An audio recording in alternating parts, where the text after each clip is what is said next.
October 7th happened. Yep. And October 7th is a pure display of the level of hate. Yep. And the level of depravity and what one side is willing to. They're showing you what they would do.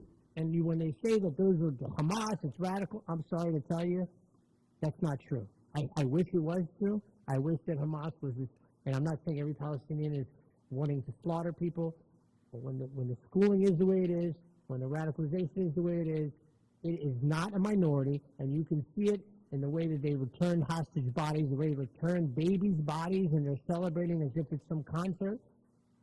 This is what would happen if Israel laid their arms down for a second, right? And the fact that nobody wants to have that conversation on the other side, they want to immediately start talking about the old grievances that Jews could talk about all day, right? There is no before to them. Right. Okay, there's no before. Honestly, but they'll say that. If you go through, so every now and then, I'll peruse the other side. Me too. I have to be careful because I don't want to get flooded with their stuff. Right. Yeah, well, you can't click on it. Yeah. But the algorithm. So people, again, we're blind to the fact that we're being fed what we look for. Sure. So when you start clicking on shit on social media, you're going to get in response stuff that meets your already preconceived notion, right? So we're going to see Arabs killing Jews all day. Well, it's the same on their side. It's their algorithm shows them, Palestinian babies being blown up left and right. So in their mind, again, it's not evil and depraved. In their mind, it's sincere and it's legitimate and it's in pursuit of Islam and it's in order to appease Allah.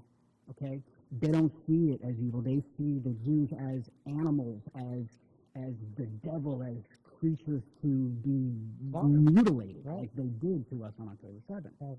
And they teach you. I brought this book with me. It's called Islam and the Jews. Mark Gabriel is the author. Mark Gabriel grew up in Egypt to a very devout Muslim family.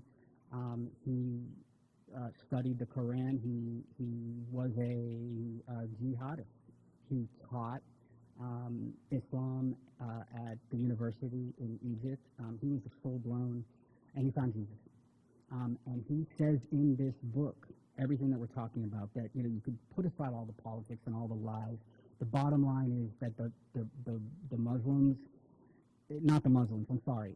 He actually makes this point. Let me do this. This is important. Sure.